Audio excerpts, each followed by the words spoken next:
नमस्कार, career growth channel में आपका स्वागत है।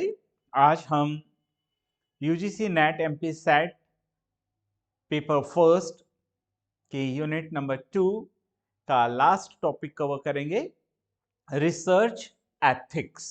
है ना? रिसर्च एथिक्स क्या है, हम आज इसी के बारे में बात करेंगे।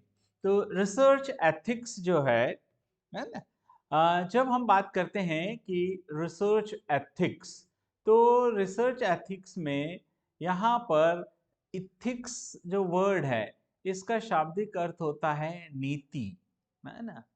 और रिसर्च तो खैर आप जानते ही हैं, तो उसका भावार्थ क्या हुआ, शोध नीति। अब प्रश्न ये उठता है कि ये शोध नीति है क्या।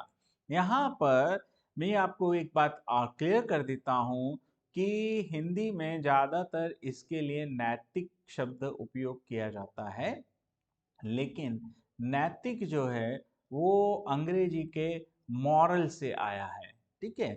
और एथिक्स जो है ये मॉरल से अलग होता है, ये आपका है नीति। तो जब हम रिसर्च एथिक्स की बात करते हैं, तो रिसर्च एथिक्स का मतलब होता है शोध नीति। अब शोध नीति, नीति का अर्थ क्या है, तो यहाँ पर नीति से तात्पर्य है हमारा एक well establish code of conduct, है ना। जब भी हम कोई कार्य करते हैं तो उसका एक कोड ऑफ कंडक्ट होता है, उसके कुछ रेगुलेशंस होते हैं, कुछ नियम होते हैं। तो नैतिकता यानी मॉरलिटी और एथिक्स, ऊपरी तौर पर देखें तो लगता है कि ये एक ही वर्ड्स होंगे, लेकिन ऐसा नहीं है। नैतिकता होते हुए भी एथिकल नहीं हो सकता व्यक्ति, और एथिकल होते हुए भी वो नैतिक नहीं हो सकता। ये दोनों दो डिफरेंट चीज़ें हैं। इसके बारे में मैं भविष्य में एक अलग से एक वीडियो बनाऊंगा कि नैतिकता, है ना, मॉरलिटी और एथिक्स, इन दोनों में क्या डिफरेंस है। खैर ये अलग बात है। आप यहाँ पर इस बात पर ध्यान रखिए कि code of conduct and regulations, है ना, आपके जो भी आप शोध कार्य करते हैं, उस शोध कार्य से संबंधित कुछ नियमों का एक समुच्चय है, उसको आपको फॉलो करना है ना। उसे ही हम क्या कहते हैं, रिसर्च एथिक्स कहते हैं। तो आप देखें, research ethics are nothing but the set of rules that govern our expectations of our own and others behavior during the research work। जब हम अनुसंधान या शोध कार्य करते हैं, तो शोध कार्य करते समय नियमों का एक समुच्चय, है ना, एक समूह, the set of rules that govern, जो हमें अनुशासित करता है, हमें प्रबंधित करता है, और हमारे एक्सपेक्टेशंस को, है ना, ऑफ आवर ओन, हमारे स्वयं के और अन्य के आचरण को, बिहेवियर्स को ड्यूरिंग द रिसर्च वर्क, उस सेट ऑफ रूल्स को ही हम क्या कहते हैं, रिसर्च एथिक्स कहते हैं, या हम उसे हिंदी में क्या कह रहे हैं, शोध नीति। तो शोध नीति जो है, जैसा आप, है ना, एथिकल गाइडलाइंस है, नीति निर्देशक तत्व आप कह सकते हो, नीतियों का एक समुच्चय कह सकते हो, है ना, जिसके कारण हम, ये जो वर्ड है ना डिसेमिनेटेड, है ना, डिसेमिनेटेड का मतलब होता है प्रसारित करना, है ना। तो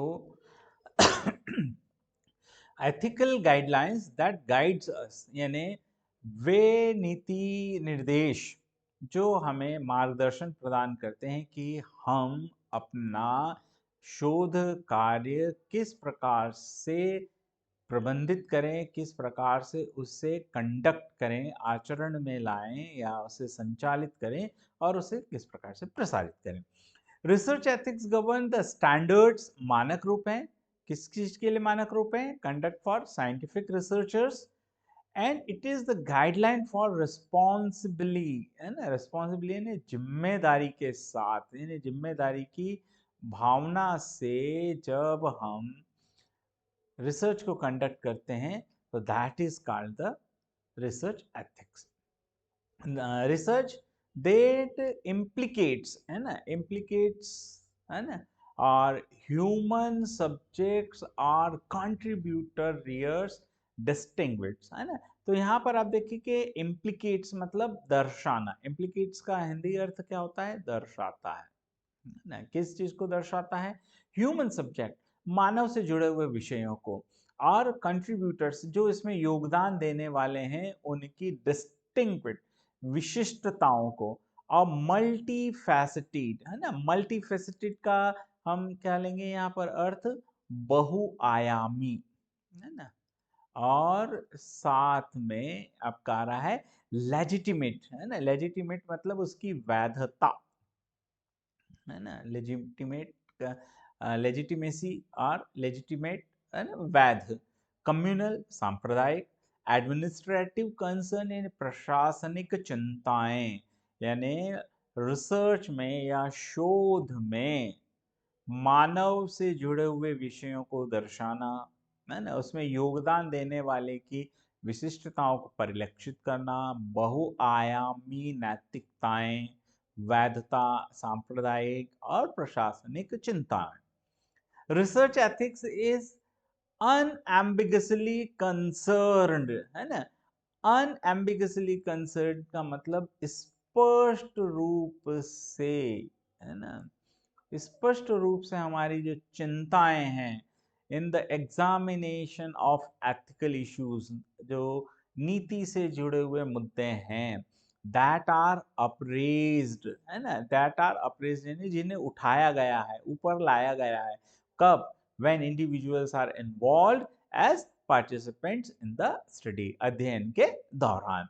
रिसर्च एथिक्स कमिटी एक जब हम रिसर्च करते हैं तो वहाँ पर एक इस टाइप की कमिटी भी होती है ना, संस्थागत एक समीक्षा मंडल हो सकता है, इंस्टीट्यूशनल रिव्यू बोर्ड हो सकता है, जो रिव्यू करता है, जो देखता है कि रिसर्च जो है वो नीति के अनुकूल है या नहीं, are not protect the rights, dignity and welfare of the respondents, यानी उस शोध से जो भी प्रभावित होने वाले हैं उनके, या उसमें जो भाग लेने वाले हैं उनके अधिकार, उनके सम्मान, डिग्निटी, और साथ में कल्याण की भावना उसमें है या नहीं, नैतिक रूप से, नीति शास्त्र के रूप से।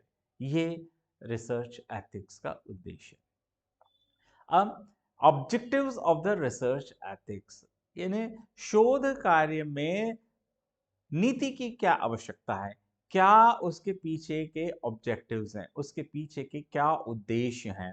तो इसका पहला उद्देश्य टू गार्ड, रक्षा करना या प्रोटेक्ट करना, किसको, ह्यूमन पार्टिसिपेंट्स, जो उसमें जो मनुष्य उसमें भागीदारी कर रहे हैं उनकी रक्षा करना, उनकी डिग्निटी, उनके सम्मान की रक्षा करना, उनके अधिकारों की रक्षा करना, उनके कल्याण की भावना की रक्षा करना।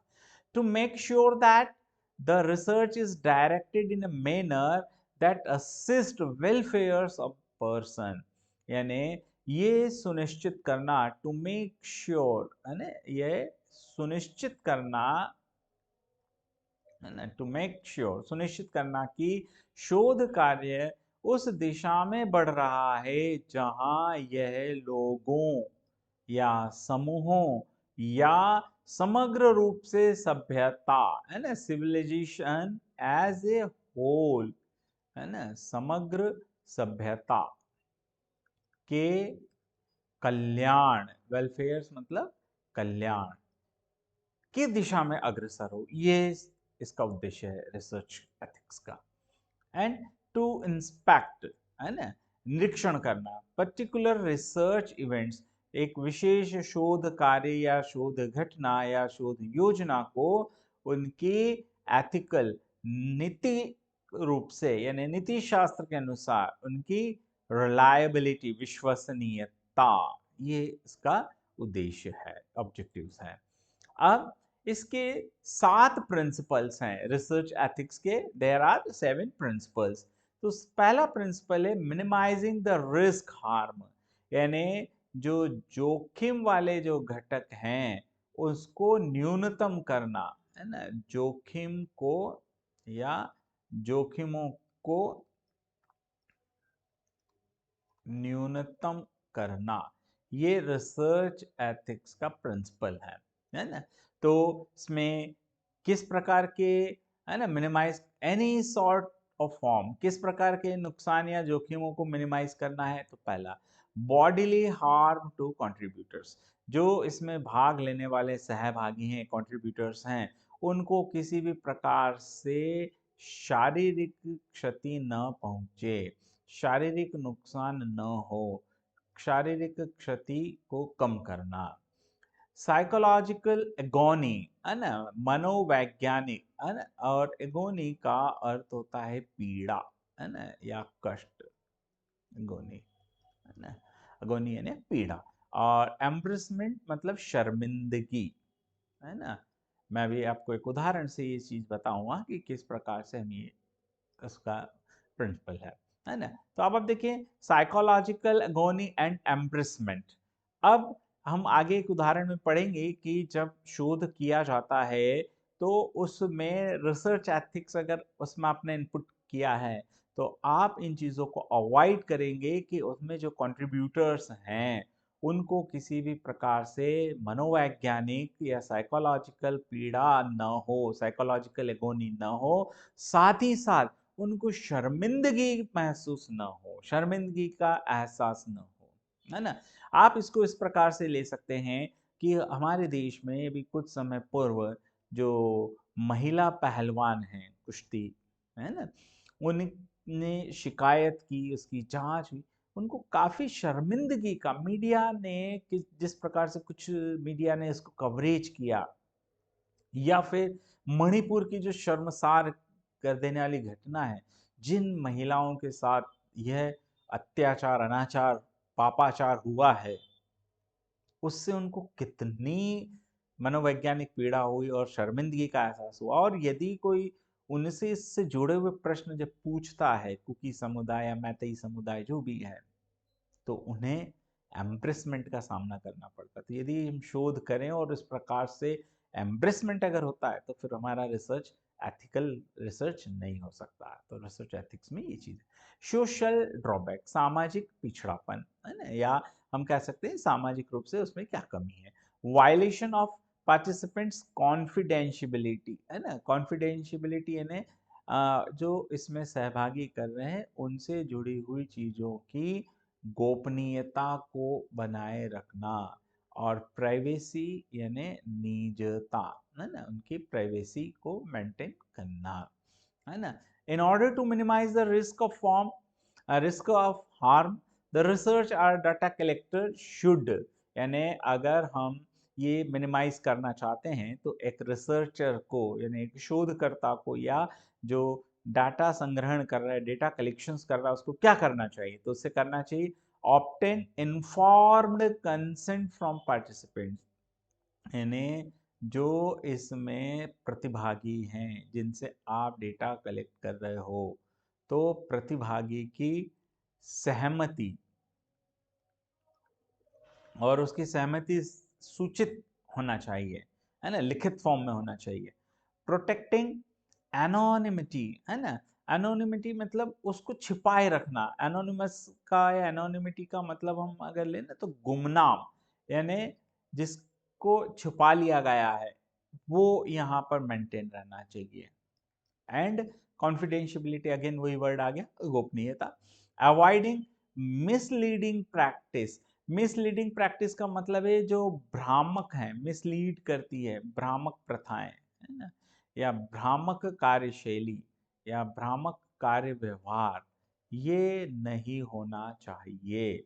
ये आपको इसका प्रिंसिपल कहता है। And providing participants with the right to withdraw, यानी किसी भी समय उससे अपनी सहभागिता से पीछे हटने का, उस सहभागिता से वापस हटने का अधिकार भी होना चाहिए। ये रिसर्च एथिक्स है। फिर आता है पहला प्रिंसिपल हो गया ये, है ना। सेकंड प्रिंसिपल है ऑब्टेनिंग इन्फॉर्म्ड कंसेंट, है ना, ऑब्टेनिंग इन्फॉर्म्ड कंसेंट यानी सूचित करना, सहमति की सूचना, है ना, सहमति के बारे में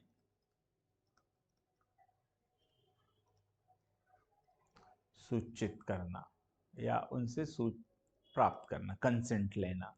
तो one of the fundamentals of research ethics is the notion of informed consent. Notion यानी धारणा, किस चीज की धारणा? कि हमने जो प्रतिभागी है उसको इस बारे में सूचित कर दिया है। इसका मतलब क्या है? कि पर्सन नोइंगली, पर्सन ये जानता है ना, स्वैच्छिक रूप से, वॉलेंटियरली, है ना, या इंटेलिजेंटली, इंटेलिजेंटली मतलब समझदारी, विवेकपूर्ण तरीके से gives consent to participant in the research, यानी शोध कार्य में वह व्यक्ति जो उसमें सहभागी है वह जानता है कि उसकी सहभागिता स्वैच्छिक है और विवेकपूर्ण तरीके से उसने अपनी सहमति प्रदान की है। क्या सहमति, किसके बारे में वो जानता है? Introduction and objective of research, शोध के बारे में उसका परिचय और इस शोध कार्य का उद्देश्य क्या है, इन दोनों के बारे में ऑब्जेक्टिव ऑफ द रिसर्च ये जानता है वो, और उस शोध के बारे में एक ब्रीफ डिस्क्रिप्शन के वो शोध किस कार्य में है ना, वो उसका परिचय उसको सारा पता है। पर्पस ऑफ द डिस्कशन, चर्चा का उद्देश्य। एंटीसिपेटेड एडवांटेज, एंटीसिपेटेड एडवांटेज का मतलब है कि क्या प्रत्याशित है, क्या अपेक्षित है ना। एंटीसिपेटेड को हम कह सकते हैं प्रत्याशित या अपेक्षित। यानी जो सहभागी है वो इस शोध से होने वाले बेनिफिट्स, लाभ, या इस शोध से होने वाले नुकसान, जो भी है, लाभ हो या नुकसान हो, जो भी हो, उसके बारे में उसे प्रत्याशित क्या नुकसान या क्या लाभ हो सकता है इसकी जानकारी उसे दी गई है। यूज ऑफ रिसर्च, शोध के क्या उपयोग हैं इसके बारे में उसे बता दिया गया है। उसकी भूमिका, देयर रोल इन रिसर्च, शोध में उसकी भूमिका। Methods which will be used to protect, यानी वो विधियां जिसके आधार पर उसके गुमनाम होने को सुनिश्चित किया जाएगा, यानी एनोनिमिटी, यानी कि वो गुमनाम ही रहेगा, इसके बारे में। एंड कॉन्फिडेंशियबिलिटी, गोपनीयता, कौन की? पार्टिसिपेंट्स की। ये मेथड्स के बारे में उसको बता दिया जाएगा। Freedom to not answer any question, withdraw from the research.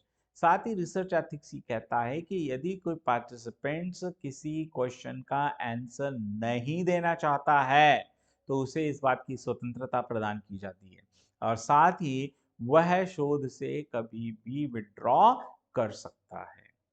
Who to contact if the participant need additional information about the research। साथ ही साथ रिसर्च एथिक्स ये कहता है कि आप उस शोध में सहभागिता करने वाले प्रतिभागी को, पार्टिसिपेंट्स को हम क्या कहते हैं? प्रतिभागी, जो शोध में भाग ले रहा है। तो उस प्रतिभागी को इस बारे में बताया जाएगा कि यदि वह शोध के बारे में कुछ अतिरिक्त जानकारी या अतिरिक्त सूचना अगर प्राप्त करना चाहता है तो टू हुम, किसको वो कांटेक्ट करेगा, ये भी शोध कार्य में उसे बताया जाना चाहिए। थर्ड आता है प्रोटेक्टिंग एनोनिमिटी एंड कॉन्फिडेंशियबिलिटी। वही वो एक ही चीज है लेकिन उसको हम अलग अलग प्रिंसिपल्स के आधार पर बात कर रहे हैं, इसलिए उसको स्पष्ट कर रहे हैं। प्रोटेक्टिंग एनोनिमिटी का मतलब क्या है? It means keeping the participant anonymous, यानी प्रतिभागी को क्या रखना? गुमनाम रखना, उसके नाम को डिस्क्लोज नहीं करना। It involves not revealing the name, caste, or any other information about the participants that may reveal his or identity। मतलब न तो उसके नाम का उपयोग करना, न उसकी जाति का, न अन्य किसी सूचना का जिससे उसकी पहचान, उसकी आइडेंटिटी डिस्क्लोज होती हो। ये चीज एथिक्स के अंतर्गत आती है। तो रिसर्च में ये चीजें हमें नहीं करना चाहिए। हमें पार्टिसिपेंट्स को एनोनिमस रखें, है ना, उसको, उसकी गुमनाम रहे वो, है ना। मेंटेनिंग कॉन्फिडेंशियबिलिटी, गोपनीयता को बनाए रखना। इट रेफर्स टू एंश्योरिंग, ये सुनिश्चित करना कि information given by the participants, यानी किसी भी प्रतिभागी द्वारा जो सूचनाएं दी गई हैं वो कॉन्फिडेंशियल है, गोपनीय है, and not shared with anyone, और किसी भी अन्य के साथ, एक्सेप्ट द रिसर्च टीम, यानी हमारी जो शोध टीम है, शोध टीम के अलावा अन्य किसी भी व्यक्ति के साथ या संस्था के साथ उन जानकारियों को साझा नहीं किया जाएगा जो प्रतिभागी से प्राप्त की गई है। It is also about keeping the information secretly from other people, अन्य लोगों से उसको सिक्रेटली रखना, उसको बिल्कुल जो है गोपनीय रखना या छुपा कर रखना।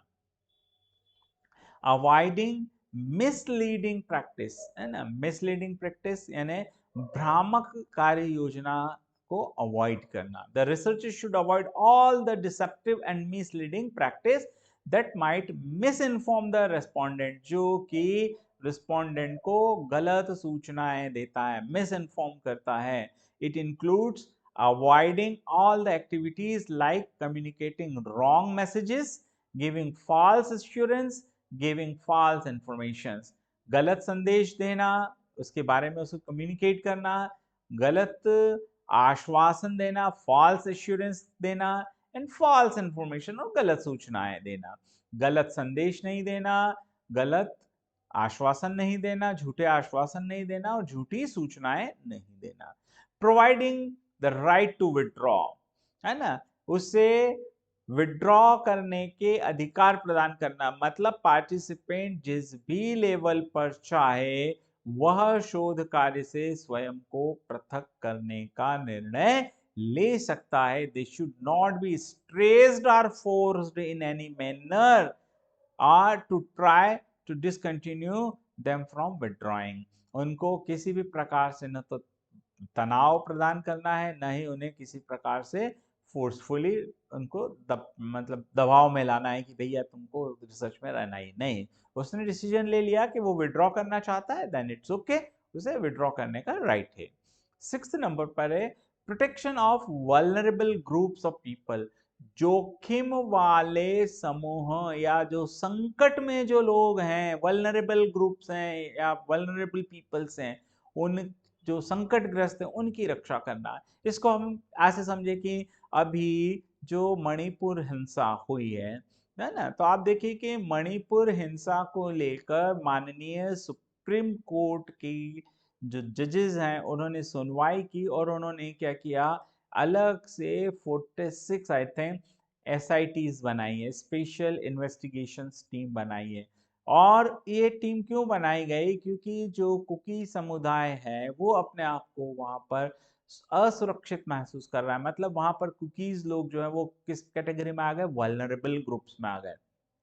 तो है ना, vulnerability is one distinctive feature of people incapable to protect their moralities and well-being, जो अपने अधिकारों की, moralities की और well-being की रक्षा करने में अक्षम है ना। तो comprise captive populations, है ना, detainees, established students etc, and mentally ill person, जो मानसिक रूप से बीमार है, एजेड पीपल्स हैं, चिल्ड्रंस क्रिटिकली इल है या dying poor with learning incapacity, है ना। ये सारी चीजें रिसर्च करते समय ध्यान रखना चाहिए कि आपके शोध में किसी भी प्रकार से वल्नरेबल ग्रुप्स ऑफ पीपल को आप जो है नुकसान नहीं पहुंचाएंगे, आप उन्हें प्रोटेक्ट करेंगे। Their participation in research can be endorsed to their incapability to give an informed consent and to the need of their further safety, भविष्य में उनकी सुरक्षा, संवेदनशीलता, शोध या शोधार्थी as they are in greater risk of being betrayed, exposed or forced to participate, उनको किसी भी प्रकार से आपको जो है फोर्स नहीं करना है, ये रिसर्च एथिक्स कहता है। फिर आता है स्किल्स ऑफ द रिसर्चर, शोधार्थी की दक्षताएं। Researchers should have the basic skills and familiarity of the specific study to be carried out and be conscious of the bounds of personal competence in research. Personal competence यानी स्वयं व्यक्तिगत तौर पर वह शोध कार्य करने में सक्षम होना चाहिए, उसे शोध की जो आधारभूत दक्षताएं, बेसिक स्किल्स हैं, उसके साथ साम्यताएं, फैमिलियरिटीज होना चाहिए, ये रिसर्च एथिक्स कहता है। Any lack of knowledge in the area under research must be clearly specified. यदि शोधार्थी शोध से संबंधित किसी क्षेत्र में ज्ञान नहीं रखता है या ज्ञान की कमी है, तो उसे स्पष्ट रूप से बताया जाना चाहिए, क्लियरली स्पेसिफाइड होना चाहिए। इनएक्सपीरियंस्ड है ना, अनुभवहीन शोधार्थी है ना, इनएक्सपीरियंस्ड रिसर्चर्स, इनएक्सपीरियंस्ड का मतलब यहाँ पर क्या है, अनुभवहीन। तो हमारा जो शोधार्थी है, यदि वह अनुभवहीन है, तो अनुभवहीन शोधार्थी should work under qualified supervision. तो उससे योग्य सुपरवाइजर, जो योग्य मार्गदर्शक है, उस मार्गदर्शक यानी उसके सुपरविजन में आपको शोध कार्य करना है, यदि आपके पास अनुभव नहीं है तो। फिर आता है आपका, है ना, advantages of the research ethics, है ना। एडवांटेजेस यानी इसके लाभ। तो शोध नीति के क्या लाभ हैं? तो शोध नीति के लाभ में पहला है, research ethics promote the AIIMS of research. शोध के उद्देश्य को प्रमोट करता है ये, है ना, उसको आगे बढ़ाता है। It increase trust among the researchers and the respondent. ये जो शोधार्थी है उसके बीच में और जो प्रतिभागी या रेस्पॉन्ड करने वाले जो रेस्पोंडेंट है उनके मध्य क्या करता है, विश्वास बढ़ाता है, ट्रस्ट बढ़ाता है। It is important to adhere to ethical principles in order to protect the dignity, है ना, उनके सम्मान की रक्षा करना, राइट्स अधिकार की, उनके कल्याण की, ऑफ रिसर्च पार्टिसिपेंट्स। मतलब कि शोध नीति के माध्यम से एक शोधार्थी शोध प्रतिभागियों के सम्मान, उनके अधिकार और उनके कल्याण की रक्षा करता है। Researchers can be held accountable and answerable for their action.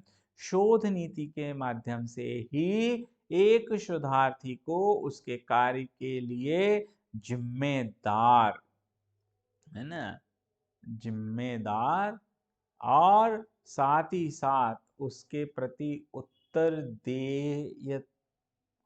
उसकी सुनिश्चित करना, उत्तरदेयता सुनिश्चित की जा सकती है या उसको जवाबदेह बनाया जा सकता है, उससे क्वेश्चन पूछे जा सकते हैं और वो उसका आंसर देगा, मतलब वो आंसरेबल है। ये एथिक्स, रिसर्च एथिक्स कहता है। Research ethics promote social and moral values. सामाजिक और नैतिक मूल्यों को प्रमोट करता है। सोशल मतलब सामाजिक, है ना, और मॉरल मीन्स नैतिक। तो सामाजिक और नैतिक मूल्यों को प्रमोट करना, ये यहाँ पर इसका वो है ना। अब इसके बाद आता है आपका अगले advantages. Promote the ambition of research. Research की जो एम्बिशन है, महत्वाकांक्षा, रिसर्च की शोध की महत्वाकांक्षा, अंडरस्टैंडिंग समझ, है ना, और इसके साथ में उसकी varsity and dodging of error, गलतियों की या त्रुटियों के बारे में पहचान करना, ये सब किससे पता चल रहा है, किसके कारण हो पा रहा है, रिसर्च एथिक्स के कारण।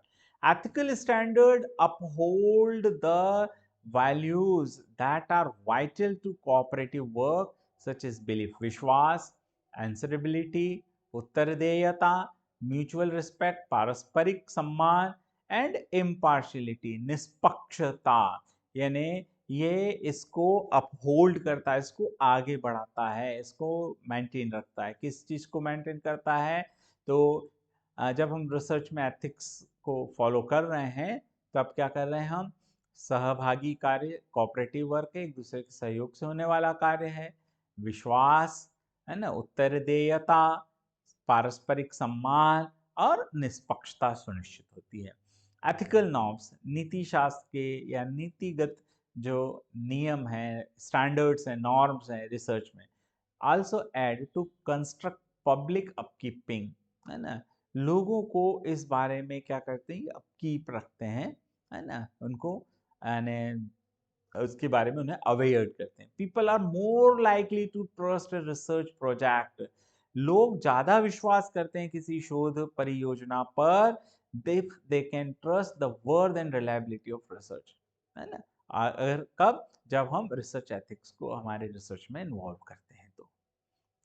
उसके बाद आता है limitations of the research ethics, research ethics की यानी शोध नीति की सीमाएं। लिमिटेशंस का मतलब है सीमाएं, इसकी भी अपनी कुछ लिमिटेशंस है, बाउंडेशंस है। तो क्या लिमिटेशंस है?